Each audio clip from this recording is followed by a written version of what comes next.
திருவள்ளூர் மாவட்டம் பூவிருந்தவள்ளி அருகே நசரத்பேட்டையில் கண்டெய்னரில் கடத்த முயன்ற குட்காவானது பறிமுதல் செய்யப்பட்டிருக்கிறது. 10 டன் குட்காவை போலீசார் தற்போது பறிமுதல் செய்திருக்கிறார்கள். அண்மை தகவலாக நாம் பார்த்துக் கொண்டிருக்கிறோம். கூடுதல் விவரங்களை எமது செய்தியாளர் சுப்பிரமணியன் வழங்க கேட்கலாம். வணக்கம் சுப்பிரமணியன், இந்த குட்கா கடத்தல் குறித்தான கூடுதல் விவரங்கள்.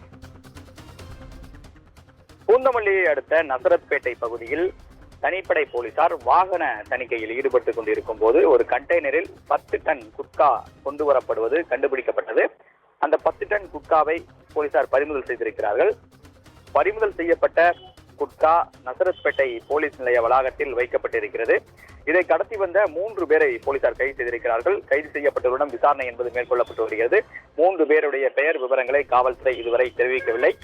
அது மட்டுமல்லாமல் தடை செய்யப்பட்ட போதைப் பொருளான குட்காவை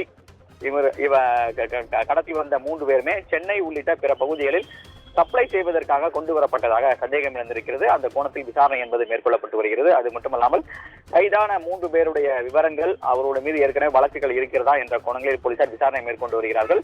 இன்னும் சிறிது நேரத்தில் ஆவடி காவல் ஆணையர் சங்கர் நேரடியாக அந்த நசரத்பேட்டை காவல் நிலையத்திற்கு சென்று பறிமுதல் செய்யப்பட்ட குட்காவை ஆய்வு செய்ய இருக்கிறார். அது மட்டுமல்லாமல் வழக்கு விசாரணை குறித்தும் அடுத்த கட்ட என்னென்ன நடவடிக்கைகள் எடுக்க வேண்டும், இந்த வழக்கை எந்தெந்த கோணங்களில் விசாரிக்க வேண்டும் என்பது தொடர்பாக காவல்துறையினருக்கு அறிவுரை வழங்க இருக்கிறார். கூடுதல் விவரங்களுக்கு நன்றி சுப்பிரமணியன்.